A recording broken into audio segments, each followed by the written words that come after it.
Want to become an AI engineer in 2026? Stop overthinking. Here is the real roadmap builders are actually using. Foundation. Step 1. Learn Python and Git. Think like a software engineer. Step 2. Learn LLM APIs and backend tools like FastAPI. Core AI skills. Step 3. Learn embeddings and vector databases. This is what powers RAG, AI that can search and answer using your own data.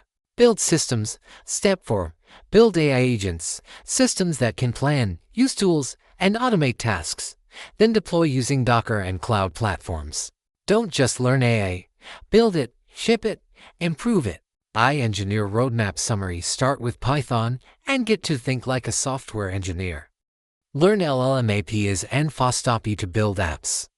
Next, learn embeddings and vector databases to power RAG systems for searching your own data. Then build AI agents that can plan, use tools, and automate tasks. Finally, deploy using Docker and cloud platforms like AWS or Azure. Keep improving by building and shipping real projects.